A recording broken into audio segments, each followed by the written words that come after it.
박근혜 전 대통령을 모질게 몰아붙여 가지고 돈 한 푼 직접 받은 적이 없는 전직 대통령을 징역 22년에 처하도록 그런 선고를 받도록 하는데 주역을 맡았던 박영수 전 특검이 부패 혐의로 구속영장이 청구되었습니다. 그런데 충격적인 것은 이 부패 혐의의 발생 시기입니다. 그게 바로 2016년부터 2017년에 걸친 탄핵 사태 그리고 그 전후한 기간에 이루어졌다는 사실입니다. 박영수 전 특검은 정의의 사도인 것처럼 언론에 나와가지고 전직 대통령이라도 한 점의 부정부패도 허용 없다는 자세로 임해 가지고 징역 22년이면 연쇄살인범이나 국가발역죄에도 그런 장기형이 선고되지 않는데 징역 22년을 받아내는데 공을 세운 그 사람이 그 기간에 대장동 일당과 결탁을 해가지고 각종 편의를 제공해주는 대가로 200억 원을 요구를 했고 그게 제대로 되지 않으니까 50억 원을 받는 것으로 약속이 되어 있었고 그 가운데서 8억 원을 받았고 그 딸도 화천대위에 건물을 하면서 약 25건의 금전적 이득을 취했다 하는 이런 내용이 구속영장 청구 취지로서 지금 언론에 보도되고 있습니다. 이런 사태를 보면서 제 머리에 떠오르는 단어는 법률 기술자. 법리를 교묘하게 이용해 가지고 사람을 잡는 데는 기술자인 데 양심이 불량하다는 거죠. 문득 아인슈타인의 말이 떠올랐습니다. 아인슈타인은 여러 명언을 많이 남긴 분인데 이런 이야기를 했습니다. 인격이 없는 전문가는 잘 훈련된 개와 같다라고 했습니다. 그러니까 이 박영수 전 특검이 구속영장이 청구되었다는 이 사실은 다른 것과 더불어 합산을 해서 생각한다면 박근혜 전 대통령에 대한 탄핵과 형사처벌이 도덕적 근거를 상실했다는 이야기입니다. 앞으로 역사는 박근혜 전 대통령 탄핵 그리고 수사 과정을 엄정하게 심판할 겁니다. 그러나 그 탄핵 사태 그리고 수사 과정 이걸 통해서 대통령도 사람이 나타났습니다. 문재인 윤석열 역사라는 게 참 직진하지 않는다는 것을 잘 보여주고 있습니다. 우선 박근혜 전 대통령의 수사 그리고 헌법재판소의 반면 결정에서는 몇 가지 문제가 있습니다. 주거가 확실한 박근혜 전 대통령을 구속 수사한 점입니다. 그리고 구속 재판 중에 구속 기간이 만료되었는데도 또 이상한 이유를 덧붙여 가지고 구속 결과를 계속 연장을 하고 일주일에 서너 번 재판을 하니까 나중에 박근혜 전 대통령이 재판에 불출석해 버렸습니다. 불석 상태에서 재판이 이루어졌습니다. 이거는 재판부가 공정하지 못하다는 것을 세계에서는 한 거죠.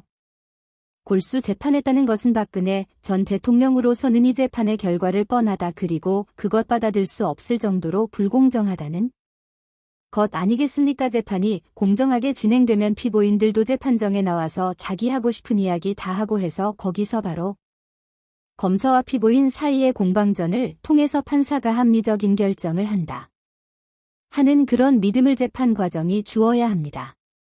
박근혜 전 대통령의 경우 없는 짓을 하는 사람이 아니잖아요. 왜 재판에 불출석했겠습니까? 이 재판은 엉터리다. 그런데 결과적으로 마셨잖아요. 박영수란 사람이었던 사람이냐 하는 것은 이번 이 사건으로 여실히 드러난 것 아닙니까? 법률기술자 여러분 한번 생각해 보십시오. 박근혜 전 대통령은 돈 한 푼 받은 적이 없는데 뇌물죄로 엮어가지고 그 다른 것과 더불어 징역 22년이 나오도록 했는데 그 사건을 다 보면은 하나도 형사처벌 대상이 아닙니다. 형사처벌 대상이 아니에요. 그리고 대통령으로서 충분히 할 수 있는 일입니다. 그리고 과거 관례 예컨대 국정원장이 관할하는 특활비를 제공받은 것은 그 전 정권에도 다 말씀드립니다. 그런데 그건 상무시해버리고 이명박 박근혜 정부 시절에 있었던 것만 형사처벌 대상으로 하면서 거기에 또 법리를 곡해를 하고 박근혜 전 대통령이 징역 22년 선고를 받았는데 그 중에 15년은 뇌물죄로 15년을 선고받았습니다.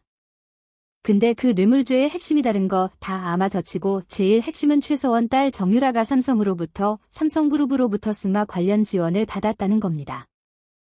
말을 사용할 수 있도록 한다든지 그 지원한 것을 돈으로 하니까 한 72억 원 됐답니다. 그거는 최서원 정유라의 사람들이 편의를 제공받은 건데 이걸 박근혜 당시 대통령이 받은 뇌물로 간주한 겁니다. 형식상은 박근혜 전 대통령이 72억 원의 뇌물을 받았다 이렇게 되는 겁니다.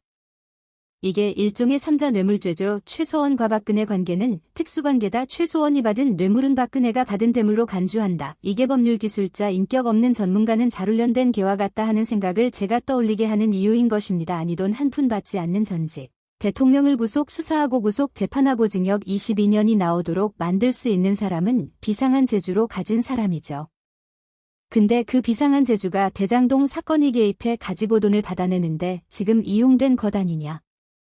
혐의로 구속영장이 청구되었으니까 박근혜 전 대통령 수사 및 재판 그리고 탄핵은 원천 무효가 아니냐 하는 생각이 듭니다. 법률적인 효과는 이미 발생했으니까 그걸 뒤집을 수는 없습니다. 그러니까 재판에서 인정된 죄목에 비해서 형량이 너무 높습니다. 연쇄살인범 국가반역죄 저지른 사람에게나 먹힐 형량이 없다는 이야기입니다. 박근혜 전 대통령 재판 과정을 지금 지리하게 설명하지 않겠습니다. 다만 이 사건의 몸통이라고 볼 수 있는 미르 K스포츠재단 두 재단에 대한 대기업의 출연금 중에 이게 대부분은 이 재판에서도 이 불공정한 재판에서도 그건 죄가 되지 않는다는 선고가 나왔습니다. 그리고 재단에 들어가는 돈은 여러분들 재단 운영에 관여하신 분들 아시겠지만 재단에 들어간 돈은 하나님이라도 그걸 빼낼 수가 없습니다. 그건 절대로 박근혜나 최서원 씨나 그 사람 몫이 될 수가 없게 법으로 다 묶여 있습니다. 해산하면 국고로 들어간다든지 근데 이걸 어떻게 뇌물로 만든 생각을 했을까 하는 생각이 드는데 2018년에 조선일보 최보식 기자가 헌법재판소 공포관이었던 배만희 변호사를 인터뷰를 한 내용이 있습니다. 이 배보윤 변호사는 헌법재판소 공보 안으로서의 탄핵 재판 과정을 쭉 지켜보았던 사람입니다. 근데 이분이 인터뷰를 하면서 상당히 솔직하게 그걸 지켜본 심정을 전문가 입장에서 이야기를 했습니다. 이런 내용이 있었어요. 탄핵소추 의결석 즉 국회가 통과시킨 탄핵 박근혜 탄핵소추 의결승은 부실했다 장군의 탄핵 취지가 있었지만 알맹이는 검찰 공소장과 언론 보도였다. 탄핵소추의 판단 근거가 된 공식문서로는 최순실 등을 기소한 검찰 공소장뿐이었다. 그 속에 박 대통령과 공모하여라는 문구가 들어 있었다. 공소장은 검찰의 의견이고 법원에 제출하는 것이다. 미리 공개되어서는 안 되는 것이다. 이게 국민에게 예단을 주었다라고 했습니다. 또 대통령 탄핵은 국민 여론으로 하는 불신임 제도가 아니라 법적 책임 추궁 제도이다. 직무와 관련해 내란 외환죄 같은 중대한 헌법 및 법률 위반을 했고 거기에 다 선출된 것을 뒤엎을 만한 국민 신뢰를 저버렸을 때 탄핵이 가능하다. 국회의 소추는 법적 책임과 불실물 운동에서 진행되었다. 그러니까 엄격한 법적 절차가 지켜지지 않았답니다. 그 예가 탄핵소추 의결석 국회가 2016년 12월에 제적위원회 3분의 1이 찬성으로서 의결된 박근혜 대통령을 파면해달라는 그 탄핵소추 의결이 되면서 박근혜 대통령 그 순간 대통령으로서의 직무가 정지가 됐습니다. 그때 그 중요한 문서가 나중에 탄핵 재판의 근거 문제가 되었습니다. 이게 일종의 기소장입니다. 탄핵소추 의결서라는 게 근데 그 내용을 보면은 검찰은 그때 수사 착수한 정도에 지나지 않았습니다. 그러니까 검찰이 최순실 등을 박근혜도 아닙니다. 최순실 등을 기소한 검찰 공소장 그게 그때는 박근혜 전 대통령을 신문하지도 않았습니다. 조사하지도 않은 상태에서 그것과 그 다음에 언론 보도를 뒤섞은 것이었다는 겁니다. 언론 보도라는 게 과장이 많죠. 그리고 과장된 언론 보도와 아직 수사가 진행 중일 때의 초기 문서를 가지고 일종의 뒤죽박죽으로 만든 게 탄핵소추 의결서인데 그 내용이 아무런 법적 증거 능력이 없는 것이었는데 이걸 가지고 헌법재판소가 8대 0으로 박근혜 당시 대통령을 받는 결정했다 이겁니다. 또 배보윤 변호사는 또 이런 이야기를 했습니다. 헌법 84조는 내란 또는 외환의 죄를 범한 경우를 제외하고는 재직 중 형사상의 소추를 받지 아니한다고 되어 있다.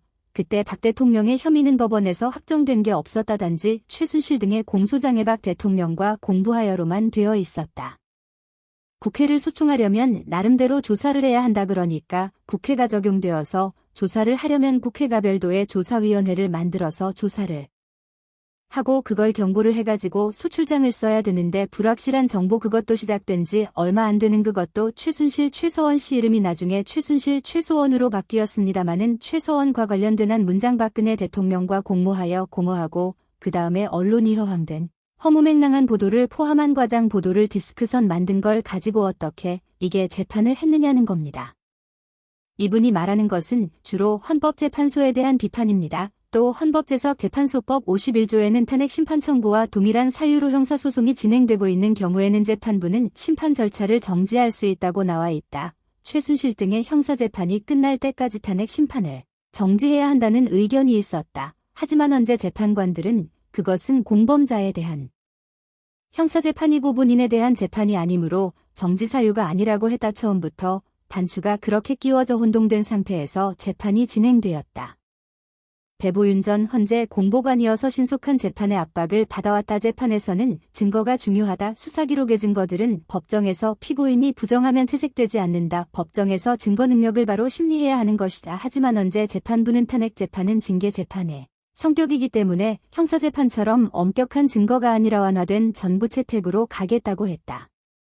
변호인이 입회에 작성됐거나 신뢰할 수 있는 정황에서 작성됐다고 볼 수 있으면 증거로 받아들인 것이다. 이런 신속한 재판에 도움이 됐지만 결국 누가 됐다는 거죠. 우리나라의 대통령 탄핵 관련 법에서 가장 큰 문제는 국회에서 탄핵 소추를 하면은 그냥 대통령 직무가 정지돼 버린다는 사실입니다.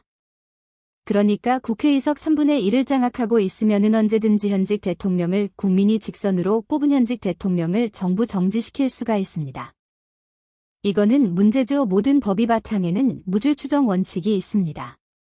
확정되기 전에 확정되기 전까지는 무죄로 본다. 근데 유독 대통령 등에 관해서는 그 권리를 인정하지 않고 탄핵 소추안이 통과만 되면은 그냥 직무정지가 돼버린다 이겁니다. 이거 대통령 중심제의 굉장한 결함으로 지적되고 있습니다. 배보윤 전 헌재 공보관은 이런 언론 비판도 했습니다. 언론은 탄핵 재판에 대해 이해가 부족했다. 탄핵 정점에 관한 영적 입장을 국민에게 잘 알 수 있게 해줬어야 했다. 자신들이 선출한 대통령을 물러나게 할 때 잘 알아야 할 책임과 의무가 있는 것이다. 박한철 헌재 소장은 주요 정점을 다루는 재판은 생중계하지 않은 생각을 갖고 있었다. 재판관 전체 회의에서 선고 때만 방송하는 걸로 결론이 났지만 대동탄핵은 나라의 현재와 미래가 달리는 문제였죠. 문제였다. 대통령도 직접 나와 소명할 것은 소명하고 단방할 것은 반박했으면 했다. 지나간 이야기지만은 반드시 이 문제를 포함해서 기록을 남기고 이제 박영수 당시 특검 박근혜 전 대통령을 수사하고 재판하는데 중심적 역할을 했던 이 사람이 2016년에 특검으로 임명되어 가지고 그만둔 것은 2021년입니다. 사람들은 공소유지의 관계했다는 걸 가끔 잊어버려요. 2021년 뭐 수산업자로부터 가짜 수산업자로부터 편의를 제공받았다 해가지고 그때 그만두고 그 다음에 이어서 대장동 사건 50억 클럽의 핵심 인물로 떠오르다가 결국 구속영장이 청구되었으니까 이제는 이 탄핵 문제에 대해서 박근혜 전 대통령이 일종의 자위권을 행사해야 합니다. 박근혜 전 대통령은 자기 힘으로 스스로의 노력으로 명예회복을 해야 합니다. 자신의 명예를 회복일 뿐만 아니라 박근혜 대통령을 만들어준 국민들에 대한 예의입니다. 그리고 박근혜 전 대통령 탄핵으로 그 여파로 이명박 전 대통령까지 구속되고 장경을 선고받고 박근혜 전 대통령이 탄핵됨으로써 아버지까지 부정적으로 평가되는 그런 계기를 만든 책임을 져야 할 박근혜 전 대통령이 명예회복을 하려면 본인의 노력에 의해서 이루어져야지. 본인은 가만히 있는데 옆에서 아무리 도와주어도 안 됩니다. 그럼 어떻게 믿음 회복을 할 것이냐. 그렇다고 지금 재심 신청할 무슨 조건은 없습니다. 그러면은 가장 좋은 방법은 정치적 해결입니다. 그 정치적은 박근혜 대통령 전 대통령이 이번 총선에 출마를 하는 겁니다. 출마를 해 가지고 지역구든 아니면 비례대표든 당선되는 겁니다. 당선되면은 국회에 나올 것 아닙니까? 정치 활동을 하는 것도 아닙니까? 그게 상징적으로나 실질적으로나 명예회복에 큰 도움이 될 것이고 그 순간 박근혜 전 대통령이 국회 등원하는 그 순간에 박영수 전 특검은 재판소로 나간다 하는 그림이 보여주는 효과가 바로 박근혜 전 대통령에 대한 수사와 재판과 탄핵 절차는 이게 정당성이 없구나 하는 것을 국민들이 알게 되지 않겠습니까? 미국에도 전직 대통령 한 번 하고 그만둔 사람이 다시 대통령으로 출마한 경우도 있고 상원의원으로 당선된 적도 있습니다. 전직 대통령이라고 해가지고 저 어제절간에 치과하듯이 죄지은 사람처럼 행동하면 박근혜 전 대통령뿐만 아니라 그 부친 박정희 대통령 그리고 박근혜 대통령이 이끌었던 4년여의 한국 현대사가 부정된다 이겁니다.